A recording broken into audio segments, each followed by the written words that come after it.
The story of the lion and the rabbit from the Masnavi. There was a very beautiful forest and many animals lived in that forest. This forest was very green and the animals there lived without anything but one sorrow. And what was that sorrow? That sorrow was the lion in it. The lion would lie in wait, it would go hunt them, and they were constantly in pain, suffering, and discomfort from this story. One day, they all decided to talk to the lion and that the lion should not go hunting from now on. We'll draw lots, we'll hold a lottery, and each time whoever's name is drawn will come to you as your meal. So we'll provide your food this way and you no longer have to work. The lion said yes, but on the condition that there is no trickery in what you do. I have seen a lot of deception in my life. I've seen deceit. I've seen it. And I don't want to fall into a trap. I have seen disloyalty and unkindness from people. But my own soul inside me has deceived and tricked me more than anyone.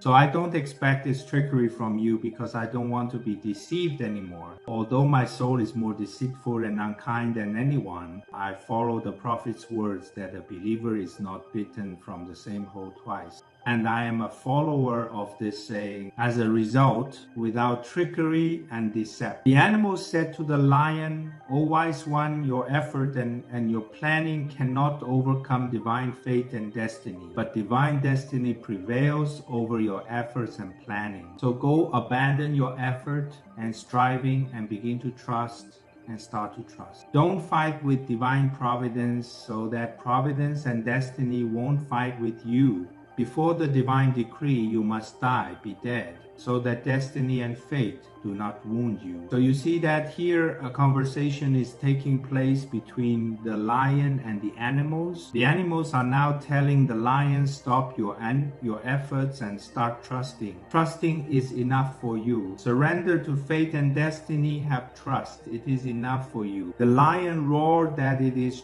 true. Trust is a guide for man. Effort and striving and getting help from means and causes, it is tradition. The prophet said that with trust, tie the camel's knee and listen to the beloved of God, O animals, and know that along with trust, you must pay attention to means and causes and to effort and striving in this world. And we must do both together. So this was the lion's answer to the animal. Friends, you see that the debate has begun. A debate between the animals and the lion, and this will continue. The animals answered the lion that people's work, the heart's effort, and what comes of this effort is but a deceptive morsel that negates effort. Then they said, what gain is better than trust, and what is more beloved to God than submission? The story of Pharaoh, what did he do? He closed the door while his enemy Moses was born and raised in his house. And Pharaoh killed the children but didn't know that he was in his presence. So since our sight and our eyes have many illnesses, it is better that we annihilate our own sight in the divine sight. Then the divine light will arrive. They continue and give an example. They say that when a child is a child and is weak and helpless, where is he? On his father's neck. He rides on his father's neck, sits and away from any harm, and another neck. But when the child starts to act on his own, that is when 1,000 kinds of problems arise. Then Rumi says that in the world before this, without hands or feet, meaning before we became independent and got trapped, we flew in purity and in loyalty, meaning our soul was flying in purity and loyalty and lived without limbs, free of limbs. When the command to descend came from God, that you go and descend and become trapped in 1,000 angers, joys, sadnesses, captivities, and troubles. So what do we animals want to say? We want our effort, our striving ultimately leads to our entanglement and affliction. So it is better that we surrender to trust and pure submission, and this is the best way of living. Then they say God has said the creation is beloved, the family of God, and God provides for his own creatures. The one who gives rain from the sky is the same one who will give bread. The lion said, yes, but God is before our feet, so we must climb the ladder step by step to be fatalistic, for us to make ourselves fatalistic here. This is not the way. When he has given to us, should we make ourselves lame? When he has given us a hand, why not use it? When a foreman gives a shovel to his worker without saying anything, it is clear what he wants from him. Without words, by a gesture, it is clear what action he has in mind. It is the same for us. It is a sign. The hand God gave us is God's sign. It says to work with this hand. From the sign, we understand this hand means we should work and strive with it.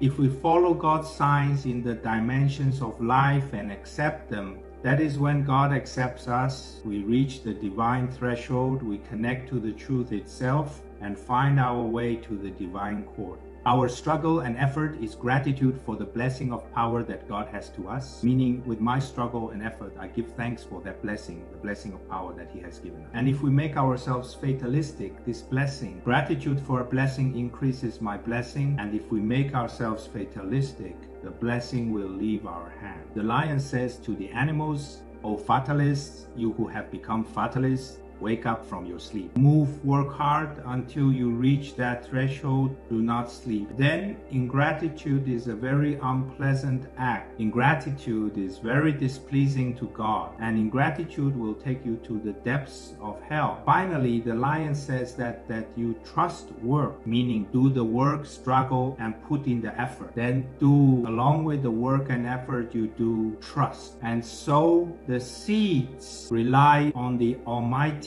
First make your effort, then trust. Cultivate, then rely on the Almighty. The animals, in response to the lion, cried out to him that a large group of people make all this effort. Hundreds of thousands of men and women. So why are they deprived on earth? For hundreds of thousands of centuries on earth, these people, like dragons, have had their mouths open, waiting for their fate. And this group of people has devised schemes. They used tricks and schemes that could uproot a mountain from its foundation through their deceit. And God has mentioned in the Quran the deceit of this group of people and what might their deceit had. But ultimately, no one gained anything from work and effort beyond what was predestined for them from the beginning. And they all gave up on planning work and effort, and nothing remained but God's decree, the divine and divine providence. So he says, work is but a name we hold, O world. Consider work as just a name we have, and effort as just an illusion of ours. And continuing, the animals tell a story.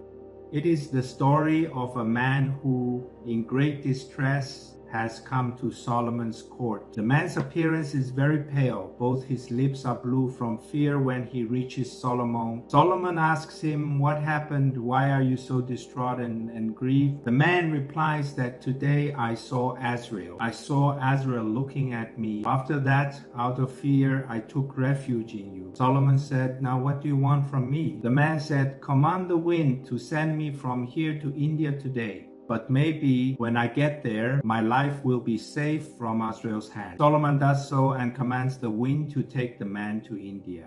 The next day, when everyone was in court, he turned to Azrael. "Why was that man in such a state? Why did you look at him with such anger then?" Azrael says, "I did not look at him with anger at all that day. My look was one of astonishment because my Lord had commanded me to take that man's soul in India today. And I thought to myself, even if that man had 100 wings, he can't be here today. How am I supposed to take his soul in India today?" And you see, this is what happened. And ultimately, the man lost his life on that very day and moment, that his time had actually come. So the animals tell this story to the lion, and they say, "Compare all the world's affairs this way and open your eyes and consider that this is how the world's affairs are and how they move." So who do we run from now? How do we escape from ourselves and escape from divine destiny while it rules over us? So you see, the animal's point in telling this story is to show what comes of striving and ultimately the fate of one whose end comes like this. The lion said, "Yes, but look at the efforts of the prophets and the believers. See the efforts of the great ones of truth. See the saints of God. See the prophets. How did God actually turn their efforts into success? How did did their efforts come to fruition? So see that the efforts and struggles of the prophets and saints led them to their destination. As much as you can strive and struggle, but on the path of the prophets and saints, because effort on that path will be productive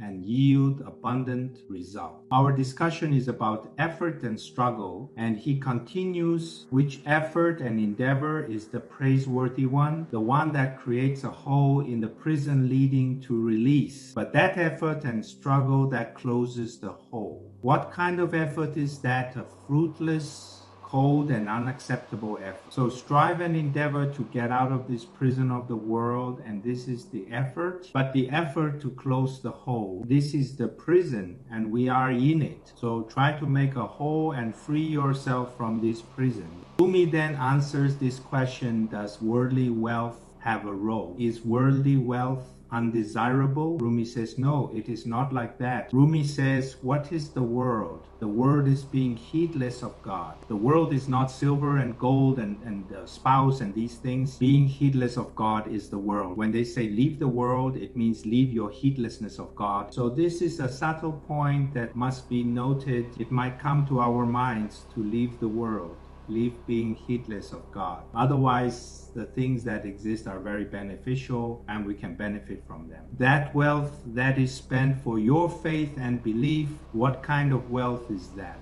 The worldly wealth spent on your faith, belief, and spirituality is praiseworthy. But that wealth is undesirable, and that wealth which leads to your heedlessness of God is what Rumi said is the undesirable world. And this is a subtle point that Rumi mentions. The lion continues with a beautiful sentence. The struggle for truth, effort, and endeavor is right. That point was discussed, and whoever denies this struggle is himself making a struggle. The one who denies that effort is making an effort himself, meaning it becomes a contradiction. And it is a beautiful sentence that the lion puts forth here. From this type, he gave many proofs so that the fatalists grew tired of answering. Fatalists, meaning the animals, gave no response. The fox, deer, rabbit, and jackal put fatalism aside and abandoned the argument and debate. They made a pact with the lion that with the pact we make with you, you will not suffer a loss. Your daily portion will come to you without effort and struggle. We will bring whoever is chosen by lot to you without you having to make an effort. And so they made a pact and covenant with the lion, but something happens. What is that event? It is the rabbit's turn. When it was the rabbit's turn, he had had enough of all this tyranny, and the story continues. The animal said to the rabbit that for some time now we have been sacrificing ourselves for the sake of our pact. So now that it is you, don't be the cause of our disgrace and don't break this pact. And go before the lion gets angry and upset. The rabbit answers the animals here, "Oh friends, give me a chance to use a trick and save our lives. You will see this legacy will remain for your children." The animals said, "Oh clever one, make claims and boasts befitting a rabbit. What is this that those better and greater than you haven't considered? Is this what has befallen us? Is it divine destiny that such a thing is uttered?" The rabbit answered, "Oh friends, God has inspired me and made a weak creature like me wise and strong-minded. The knowledge that God taught the bee, he did not teach to the lion and the wild ass. He taught it a science to build a house full of honey." Then the animals said to the rabbit, "O agile rabbit, say what is in your perception. O you who locked claws with the lion, say what you have thought of. Because consultation gives perception and minds help other minds." The rabbit answered the animals, "Not every secret is fit to be told. If you begin to speak of the mirror's clarity, the mirror will become dull for you. One should speak less of three things. One, your path and destination. One, your wealth and possessions. And the other, your beliefs. Because these three have many enemies who will rise against you. If you tell a secret to someone, say goodbye to it, because it will be revealed. If 2 or 3 lips are sealed together, the birds are trapped and gone. Yes, consultation is good, but concealed consultation. Did the prophets consult in this way? They consulted in secret, wrapping it in a parable so that enemies would not become aware of it. They would get the answer to their question while no one else knew of their question. And the rabbit delayed in going to the lion. He was reviewing his own trick and cunning. The lion, who was very angry and furious, saw the rabbit approaching from a distance. He saw it moving insolently and without fear. When he arrived, he roared at the rabbit, "Rabbit, don't you know that I am the one who tears apart bulls and twists the ears of rams? Who is a half rabbit like you to waste my time like this?" The rabbit said, "O great lion, spare me and forgive me. I have an excuse." The lion said, "What excuse is this to bring before a king at this hour? You are a heedless fool, and your head must be cut off. I will not hear your excuse." The rabbit said, "O king, please listen to the excuse of a worthless one like me." See, the rabbit said, "When I was coming to you for the king's meal with my companion, because they sent another rabbit with me today for your meal. But the lion blocked our path and came after the two of us. We told him that we are servants of that king and his servants. He said, 'King of kings, are you not ashamed to mention another king before me?' And then he said that I will tear you and your king apart if you two don't stay with me." We told him, "Please let us go this time to give news of you to our king." That lion said, "Then leave your companion with me as a pledge. Otherwise you will be sacrificed too." We cried and pleaded with him, but it was no use. He took my companion and left me alone. And, O lion, know that my friend and companion was twice as plump as me, and better than me in charm and kindness. From now on, that lion has blocked the way, and the thread of our pact and covenant will be broken. From now on, give up hope of receiving your daily promised meal. Give up hope, for I am telling you the truth. But if you want our pact to remain and for your meal to come to you daily, we must go and you must come and repel that second lion." The lion said, "In God's name, go ahead and show me if you are right, so I can punish that lion like I did the other one, and if you have lied, I will punish you." The rabbit took the lead like a guide to lead the lion to the trap towards a well that he had marked before, towards the well that was ultimately the lion's trap. They both went toward the well and got close to it. And look what a sly rabbit he is. He takes the straw to the plain, but how can he take the water? The rabbit's trickery had become the lion's trap, and what a rabbit to set such a trap. And this is one who heard and accepted the word of his enemy. It is the price a person pays for listening to his enemy, meaning who? Meaning Satan. The enemy speaks to you in a friendly manner, but no, it is a trap in which he has placed seeds in order to ensnare you. If an enemy offers you candy, consider it poison. If he does you a favor, consider it a curse. When the lion and the rabbit reached the well, the lion saw that the rabbit pulled back and would not come forward. He asked him, "What happened? Why are you pulling back? Why don't you come forward?" And the rabbit says, "The strength has left my hands and feet, and my heart has been torn out. Don't you see how my face has turned pale? It speaks of my inner state and how terrified I am." Then the lion tells him, "Don't be afraid. Come forward, for I have the power. I will overcome him. Come and see, is that lion here?" Then the rabbit says, "I am afraid. Unless you take me in your arms and we go together to look into the well." The lion agrees and takes the rabbit in his arms, and they go together and look in. When they look in the well, what do they see? The lion sees a lion in the well with a fat rabbit in its arms. When he sees this, he thinks that is his enemy, and he releases the rabbit right there and jumps into the well. And so he is trapped in the well that he himself had dug out of tyranny. So know that if you dig a well of injustice, it is a trap. You will ultimately fall into yourself. When the rabbit saw this scene, that the lion jumped, fell into the well and died. Happy, he ran to the field and went to the other animals to give them the good news. He who had escaped from the clutches of death was twirling and dancing. Like a leaf freed from the prison of the soil, he twirled, danced, and joyfully went to deliver the good news to the animal.